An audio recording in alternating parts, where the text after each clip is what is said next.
With rumors of Kyle Shanahan and Ben Johnson possibly being the next head coaches of the Chicago Bears, we're going to talk a little bit about what should the Bears really be looking at when it comes to deciding on the next head coach and the inevitability, we hope, of moving on from Matt Eberfluss. We're going to talk about all that, plus comments from Montez Sweat, a concerning Matt Eberfluss stat amongst many, and ESPN ranks Caleb Williams as the worst rookie of the 2024 season, worst rookie quarterback of the 2024 season. We're going to get into all that and more right after this.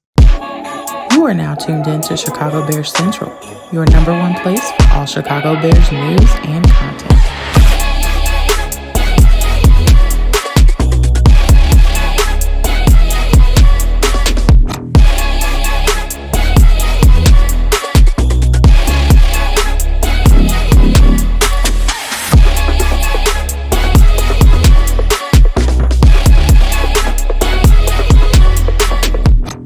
What's going on, Bears fans? Welcome to another episode of Chicago Bears Central, your number one spot for everything Chicago Bears related. I'm the host there, Haize, but more importantly, you guys can follow the channel at Chi Bears Central on every social media platform we happen to be on.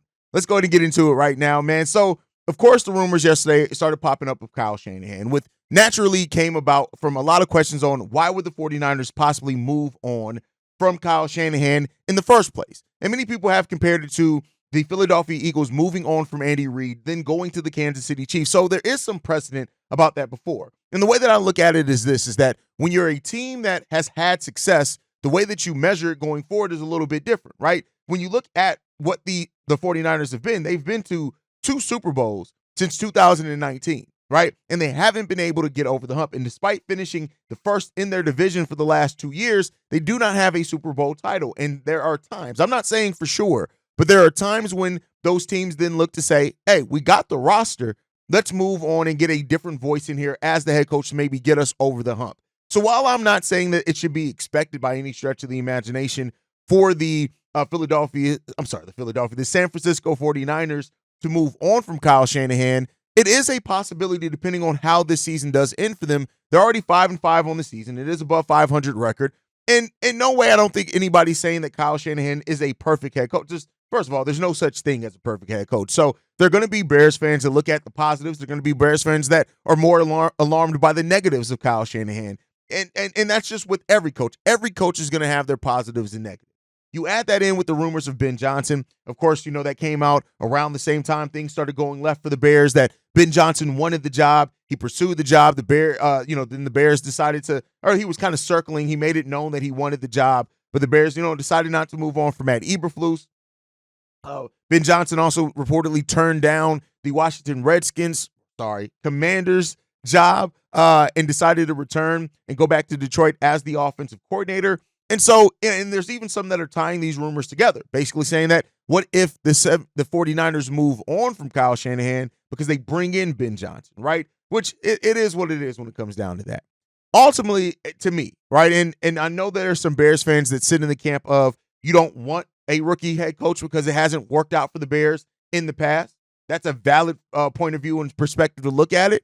There's some Bears fans that say, if Kyle Shanahan couldn't get over the hump with San Francisco, why could he do it here with the Bears? But, of course, you have your Bears fans that want a coach that has a more proven record like Kyle Shanahan. When you look at it, man, Kyle Shanahan has had over 3 seasons out of his 7 seasons coaching with an above 75% win percentage. Now, he has had some downwards, and there are 6-10 year his first year in San Francisco, a 4-12 year his second year. He had another 6-10 year in 2020, and so far they're at 500. So he has an overall winning percentage of 55% as a head coach, right? The thing that Kyle Shanahan clearly brings is that dynamic, kind of revolutionary, for lack of a better terms, way that he looks at offense, right? You look at what he did in Atlanta as well as their offensive coordinator, right? And what he was able to do. They had the highest scoring offense in the league the year after bringing him in. That was after being only 8-8 in 2015. That following season in 2016, 11-5, and the offense being a big part of that. And they went to a Super Bowl against the New England Patriots. So, at the end of the day, like, Kyle Shanahan does bring a history there of being a really good, dynamic offensive mind, and that's a lot of what Bears fans need. I think a lot of things that he brings as well to the table is, of course, having the He picks really good defensive coordinators as a head coach. So there's that aspect of it. But I think overall, regardless of this, it comes down to what do the Bears really want to do? And that's the thing. More so than Kyle Shanahan, more so than Ben Johnson, it comes down to this for me, right? And we already started hearing some Bears fans and seeing, like we were live last night kind of talking a little bit about this subject, and the Bears fans saying, oh, no, it needs to be Thomas Brown. Look at what he did in one game. And while this is not to knock Thomas Brown, I want to be clear. I'm not knocking, and maybe Thomas Brown ends up being the right guy, right? But I feel like if the Bears were to, let's say that Thomas Brown finished this season strong, and he ends up being the next head coach of the Chicago Bears, does not feel like yet another cheap Chicago Bears move, right? And maybe Thomas Brown ends up being the right guy, right? If the Bears do go that route, it's all about the results, right? If Thomas Brown ends up being some great coordinator or head coach, right, that we end up looking back and saying, hey, you felt like a cheap move at first, but it worked out, cool. And that's ultimately what I want the Bears to do. I don't want them to cheap out. It's not my money, so I can't tell them to spend it crazily. But the Bears have historically been a team that has lacked and has not really given over the control for big name coaches, right? They've lacked to do that. Now, most of that was under George.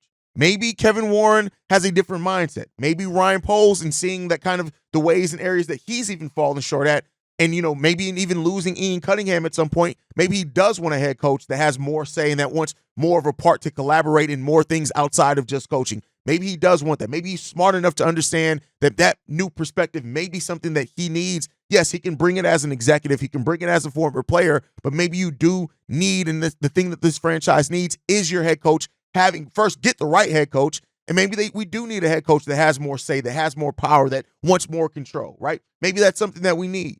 Overall, right, there's positives and negatives either way you go. But to me, and I know this is a simple way of saying it, it just comes down to getting the right guy and doing what it takes. Once you identify somebody as the right guy, doing what it takes to get that guy.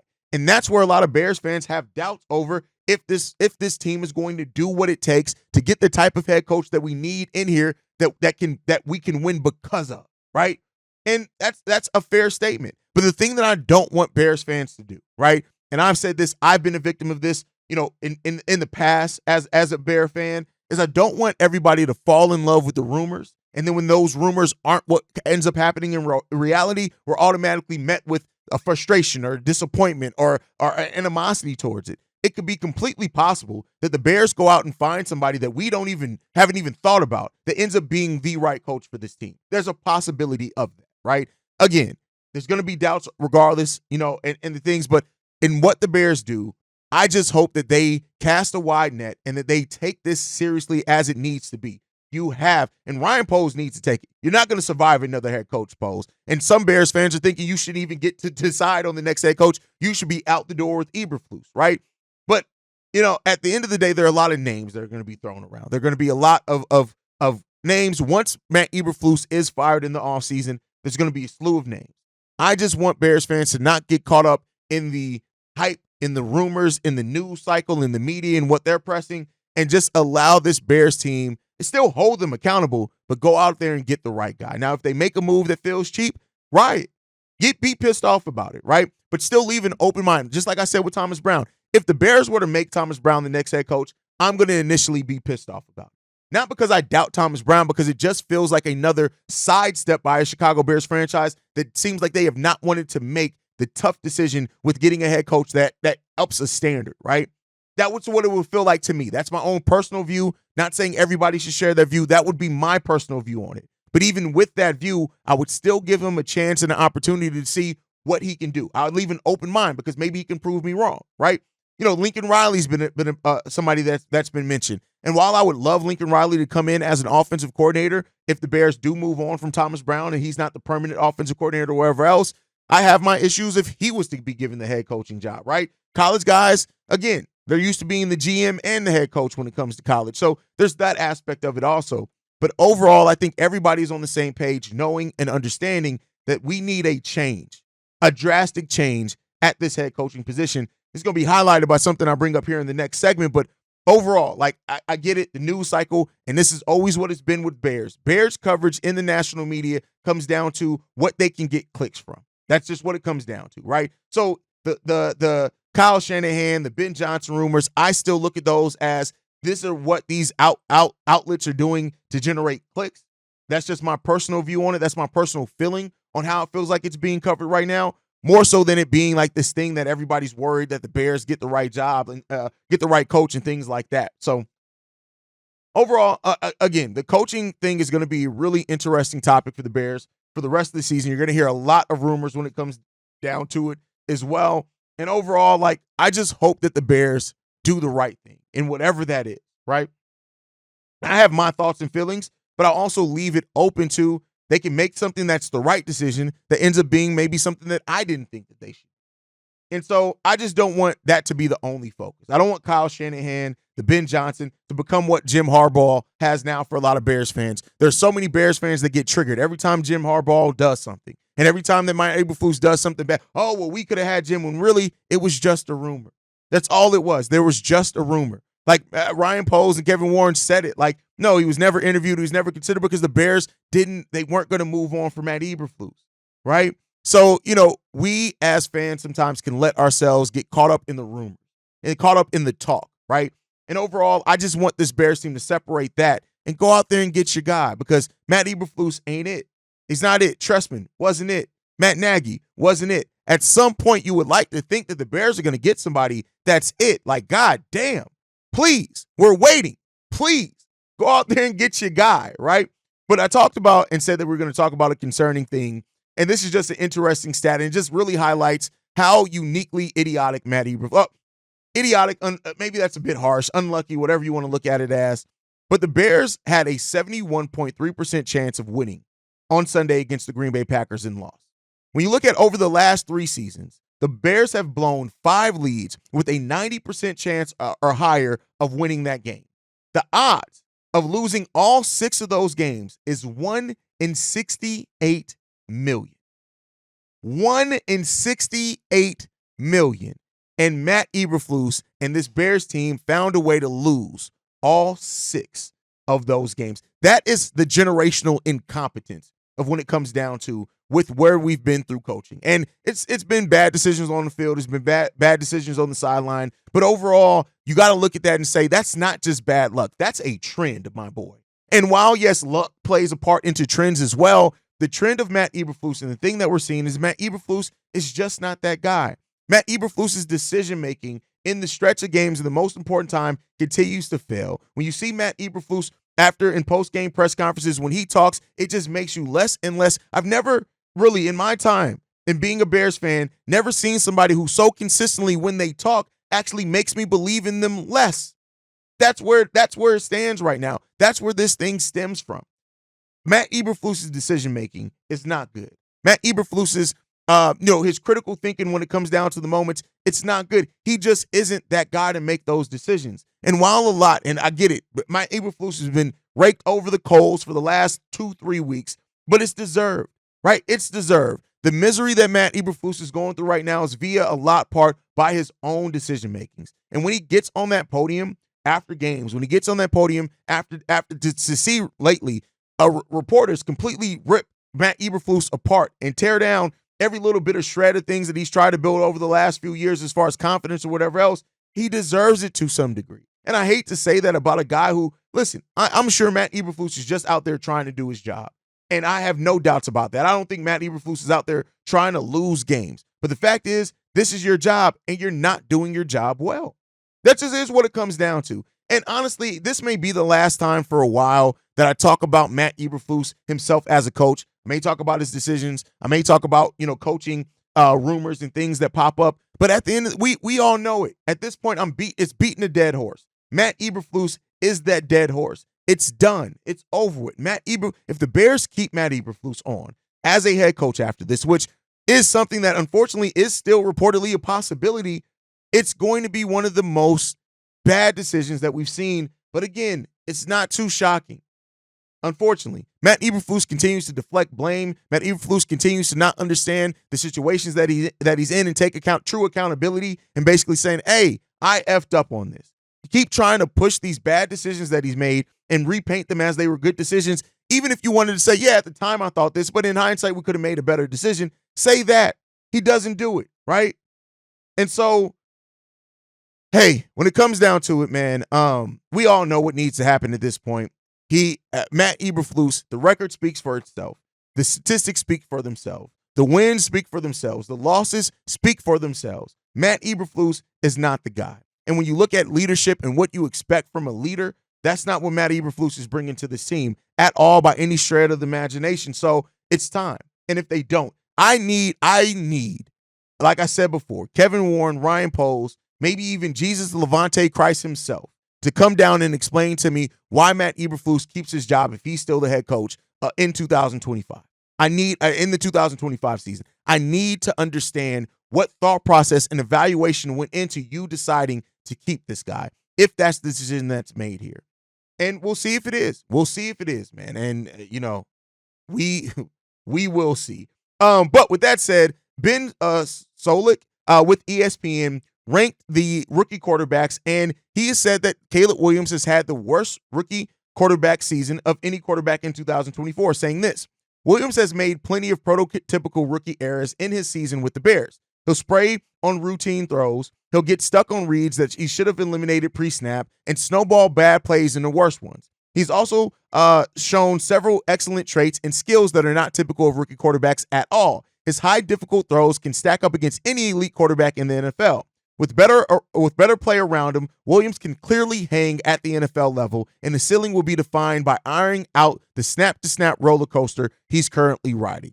So while this is something that they ranked him as the worst rookie quarterback so far, right, is that there's still a lot of stuff that he said that's good in this, right? And there is good in Caleb Williams. And that was my thought process and topic and what I discussed about Caleb Williams in yesterday's episode. Caleb Williams has shown some really good skills. He's shown some concerns as well. But that is what you expect from a rookie. And like I said, Bears fans, much like I said in the first topic of Bears fans can get caught up in the rumors around coaches, the rumors around the Bears, and it can deter their view of what the reality always was. That generational label that a lot of the draft experts that were really, it was always just marketing or headline grabbing things rather than true of Caleb Williams, really skewed what Bears fans expected of Caleb Williams this season. Now, to say that, even in some of the lower expectations, Caleb Williams has failed at, right? And he has to make better reads. He has to do that. But like I've said many times before, when it comes down to it, Caleb Williams, there's been a lot of rookie quarterbacks that have had terrible rookie seasons that have actually turned it around to have solid to great careers. The question is can Caleb Williams be that next guy to do that? And what is it going to take for the Bears to invest in? The offensive line, clearly. I would love to see much like we said with Fields. But again, Fields is gone. He's not coming back. Let's drop it. I would love to see what Caleb Williams looks like with a much better offensive line. And that is and should be the focus of Ryan Poles this offseason. Go out and improve that offensive line. Put a better O-line around Caleb Williams, and let's see what we really got in this kid and see how it can grow and develop and what he can turn into. Let's get that in, right? I think that's a really important part when it comes down to it as well. Yes, Caleb Williams has let things snowball. Yes, Caleb Williams has gone and waited for reads that ended up in sacks, right? Those things have happened by Caleb Williams. But this rookie season, as I said before, not to say that it's a high standard, he's still on pace to have the best Bears rookie season and actually one of the best Bears quarterback seasons that we've had here in Chicago. It's probably going to finish with a top 5 Chicago Bears quarterback season. But how he grows and develops, right, is going to be a big thing. And what Thomas Brown has already instilled that I think is going to really help Caleb Williams to finish the season strong is going to be the important part and things to watch. But Caleb Williams getting the worst grade of all the 2024 rookie quarterbacks by Ben Solik doesn't surprise me. It doesn't surprise me. It is what it is. But I'm glad. And again, outside of just looking at the ranking, that's why I read the what he wrote about Caleb Williams in there, because I think when you read that and pair that with it matches with what most of us have seen and felt about Caleb Williams. He's shown some things that are good, some good things that are really good, and some things that has shown that he's going to be a really good quarterback. But he has to eliminate the things that have hurt him so far in his rookie season. And then, hey, let's see what he can build off of it going into year 2. But let's finish year 1 first, and then see what we can do between year 1 and 2.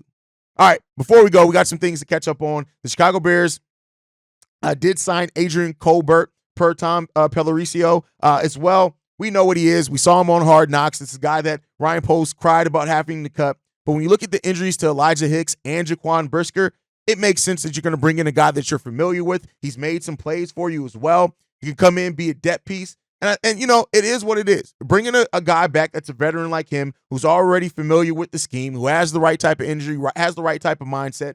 You know, Ryan Poles is very, familiar with him as well. All those things are good things, right? So, you know, the Bears are trying to make the best out of a situation that's tough, right? This on top of Terrell Edmonds, the brother of Tremaine Edmonds, being that he came in for a workout as well. You know, when it comes down to the Bears have a hole right now at safety, and with Jaquan Brisker, you know, not coming back at the earliest until week 15, we could very well see Jaquan Brisker just sit out the rest of the season. The Bears need some depth there, and Hicks being hurt really opened up that door for the people. And we'll see what overall the Bears end up doing at that safety position. Jonathan Owens needs to step up a lot for this Bears team as well. And we'll see what happens. Overall, hey, the Bears are doing what they need to do with holes and things on their roster, and we'll see where it fits in. But that's my time for today, guys. Make sure you guys are following the show at Shy Bears Central. You can send us any feedback, questions, comments, concerns. ChicagoBearsCentral@gmail.com. Lastly, if you want to leave a text message and our voicemail for the mailbag, the number to do so, 773-242-9336. We are the number one spot for everything Chicago Bears related, and that's thanks to you guys. And like I like to end every episode on, Chi-Town up, but Bear down. Love you guys. Peace, y'all. This has been a presentation of the Break Media.